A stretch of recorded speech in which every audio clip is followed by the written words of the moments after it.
पंच्या प्रतिनिधींना जे आहे ते कव्हरेज करण्यापासून थांबवल्याचं समोर आलेलं आहे। आपल्यासोबत बच्चू कडू आहेत। भाऊ, तुम्ही 7 दिवसांपासून आंदोलन करतायत, मीडिया देखील कव्हरेज करते। अशातच आज आंदोलन कव्हर करत असताना जे मीडिया बंधू गेले होते पोलीस स्टेशनमध्ये, त्या ठिकाणी पोलिसांनी त्यांना थांबवलेले आहेत। अरेरावी माध्यमांवर पोलिसांच्या वतीनं करण्यात आलेली। मला असं वाटतं हे लोकशाहीसाठी मोठं घातक आहे। मला जो मीडियानं जे काही सामान्य माणसाचा प्रश्न उचलून धरला त्यांच्याबद्दल मी तर फार त्यांचा आभारच मानेल।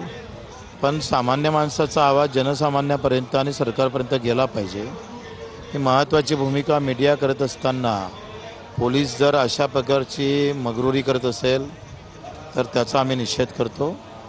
अशा कुठलाही प्रकार यानंतर झाला तर आम्ही ज्या ठिकाणी झाला त्या ठिकाणी सुद्धा आम्ही त्या अधिकाराच्या विरोधात आंदोलन करायला कार्यकर्त्यांना कव्हरेज करत होते। संपूर्ण प्रतिनिधी पोलीस स्टेशनमध्ये गेले, जेव्हा तुमच्या कार्यकर्त्यांना नेलं होतं कार्यकर्त्यांचं म्हणणं माध्यम जाणून घेत होते, हे चुकीचं आहे, अतिशय चुकीचं आहे। अशा प्रकारची अरेरावी करू नये आणि ते लोकशाहीला घातक आहे। TV9च्या कॅमेरामॅनला आतमध्ये घ्या असं देखील पोलिसांनी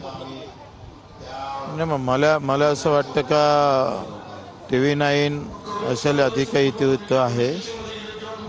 खरं तर TV9ने हा मुद्दा खूप चांगल्या पद्धतीनं उचलून धरलेला आहे सगळ्याच मीडियाने, आणि त्यांना अशा प्रकारचं थांबवलं असेल तर निषेध करू आणि त्या अधिकाऱ्यावर कारवाई करण्याचं आम्ही सांगू। पहिल्या दिवसापासून TV9